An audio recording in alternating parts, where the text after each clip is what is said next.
Hello student, इस video के अंदर हम सेल ऑर्गन के बारे में पढ़ेंगे। उसमें सबसे इम्पोर्टेंट पहला टॉपिक है एंडोप्लाज्मिक रेटिक्यूलम, जिसको हम ईआर भी बोलते हैं। एग्जाम में पूछते हैं short note on ER. ER का मतलब क्या होगा? Endoplasmic reticulum. तो मैं आपको फिगर में एक बार वापस बता देता हूँ। ये न्यूक्लियस है और न्यूक्लियस के आसपास ये जो आप स्ट्रक्चर देख रहे हो, ओके, ये जो स्ट्रक्चर देख रहे हो ये ईआर होता है, राइट? ओके, जो साइटोप्लाज्म में ही होता है और न्यूक्लियस के अराउंड होता है, राइट? ओके, तो पहला पॉइंट हम क्या लिख सकते हैं कि it is the network of membrane, है ना। इस तरीके से वो बना होता है, ध्यान से देखो, इस तरीके से वो पूरा एक नेटवर्क बना होता है।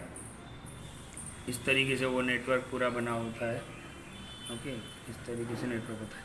तो it is the network of membranes present in cytoplasm around nucleus, आप चाहो तो लिख सकते हो। These are present in eukaryotic cell. Eukaryotic cell के बारे में पढ़ा था हमने कि जिसका न्यूक्लियस क्या होता है, वेल डिफाइंड होता है, ओके, कि न्यूक्लियस बिल्कुल साफ साफ दिखेगा, वेल डिफाइंड न्यूक्लियस है। उसके आसपास ये जो आप देख सकते हो वो एंडोप्लाज्मिक रेटिक्यूलम है। अब ये जो एंडोप्लाज्मिक रेटिक्यूलम होते हैं वो टू टाइप्स के होते हैं, जिसको हम बोल सकते हैं SER। एस का मतलब होगा स्मूथ, ER का मतलब तो आपको पता ही है, एंडोप्लाज्मिक रेटिक्यूलम। और दूसरा होता है RER, यानी रफ एंडोप्लाज्मिक रेटिक्यूलम। अब ये स्मूथ और ये रफ में क्या फ़र्क है, तो ध्यान से देखो। SER को ले लेते हैं पहले हम, स्मूथ एंडोप्लाज्मिक रेटिक्यूलम। तो it is made up of tubules, यानी बहुत छोटी नलियाँ, जिसको हम बोलते हैं छोटी छोटी नलियाँ होती है, ओके, ऐसे बहुत मतलब कंजस्टेड होती है, वो ट्यूब्यूल्स से बनी होती है। इसका काम क्या है? It helps in manufacture of fat molecule, fat को बनाता है सेल के अंदर, स्टीरॉइड्स को और लिपिड्स को बनाने का काम करते हैं ये। इसमें राइबोसोम्स होते हैं, वो एब्सेंट होते हैं। अच्छा, राइबोसोम्स का काम क्या है? प्रोटीन को बनाना।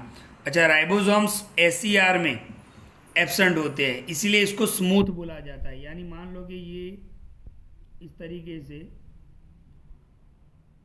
एंडोप्लाज्मिक रेटिक्यूलम है, तो इसके ऊपर डॉट नहीं होते हैं, इसके ऊपर डॉट नहीं होते हैं, इसलिए उसको क्या बोला गया है? Smooth ER, right? Smooth ER बोला गया है। तो राइबोसोम्स आर एब्सेंट।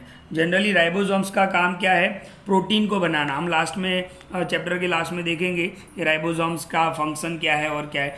तो स्मूथ ER के अंदर राइबोसोम्स क्या होते हैं? एब्सेंट होते हैं, इसीलिए इसको स्मूथ बोला गया है। और ये किससे बने हुए? ट्यूब्यूल से बने हुए, छोटी छोटी नलियाँ होती है, ट्यूब्स होती है, जिसका काम क्या है? It helps in manufacturing of fat molecule, fat molecule बनाता है, स्टीरॉइड्स को बनाता है और लिपिड्स को बनाता है। तो इसमें आपको 3 पॉइंट्स याद रखने हैं। Ribosomes are absent, right? Okay, अब हम RER की बात कर लेते हैं। It is made up of vesicles. अच्छा, इसको ये ट्यूब्यूल से बना हुआ है, ओके, और ये वेसिकल से बना हुआ होता है। यानी वेसिकल्स का मतलब क्या होता है कि जो भी ER होगा उसके ऊपर ऐसे छोटे छोटे डॉट होंगे, यानी उसका सरफेस जो है वो स्मूथ नहीं होगा, रफ होगा। रफ क्यों है? क्योंकि यहाँ पर राइबोसोम्स प्रेजेंट है और इस तरीके से होता है वो। तो नेक्स्ट पॉइंट है इसका, it helps in manufacturing of proteins.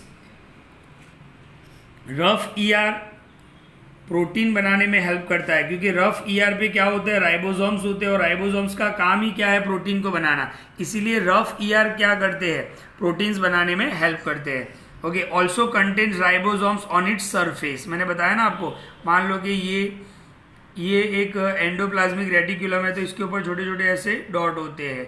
इसकी वजह से इनका जो सरफेस है वो क्या हो जाता है? रफ हो जाता है। और ये जो रफ ER है वो राइबोसोम्स को प्रोटीन बनाने में क्या करेगा? हेल्प करेगा, राइट? ओके, तो ये था एंडोप्लाज्मिक रेटिक्यूलम। और एंडोप्लाज्मिक रेटिक्यूलम क्या है? नेटवर्क ऑफ मेम्ब्रेन है, यूकैरियोटिक सेल में होते हैं, न्यूक्लियस के आसपास होते हैं। 2 टाइप इसके हमने बता दिए, SER, RER। अच्छा, इसके फंक्शन की भी बात कर लेते हैं कि एंडोप्लाज्मिक रेटिक्यूलम का सेल के अंदर क्या क्या काम होता है। तो सबसे पहले बहुत इंपॉर्टेंट फंक्शन है फंक्शन ऑफ ER। कब एंडोप्लाज्मिक रेटिक्यूलम जो है उसका फंक्शन क्या है? तो transport material between cytoplasm and nucleus. आप देख सकते हो कि ये एक सेल है और बीच में न्यूक्लियस है। साइटोप्लाज्म और न्यूक्लियस के बीच में जितना भी मटेरियल ट्रांसपोर्ट होगा वो किसकी हेल्प से होगा? एंडोप्लाज्मिक रेटिकुलम की हेल्प से होगा। यानी यहाँ से मटेरियल अंदर जाएगा, अंदर से मटेरियल बाहर जाएगा, और अंदर बाहर जो भी मटेरियल ट्रांसपोर्टेशन होता है वो किसकी हेल्प से होता है, ईआर का। तो ये इसका सबसे इंपॉर्टेंट फंक्शन है। तो transport material between cytoplasm and nucleus. Number 2, it provide space for biochemical activities. ये जो न्यूक्लियस है उसके आसपास होते हैं, ये पूरा जाल होता है, राइट। तो ये जो ईआर है वो स्पेस प्रोवाइड करता है बायोकेमिकल एक्टिविटीज़ के अंदर। हमारे सेल के अंदर बहुत सारी एक्टिविटीज़ होती है। बायोकेमिकल एक्टिविटीज़ आपको स्टैंडर्ड 10 में पढ़ना भी है, डीप में पढ़ना है, कौन कौन सी एक्टिविटीज़ होती है। तो उसके लिए क्या प्रोवाइड करता है, स्पेस प्रोवाइड करता है। Number 3, it helps in synthesis of fats, steroids and cholesterol. Okay, तो ये भी उसको सिंथेसिस यानी बनाने में हेल्प करेगा। ये सबसे इंपॉर्टेंट पॉइंट है, इट हेल्प इन डिटॉक्सिफिकेशन।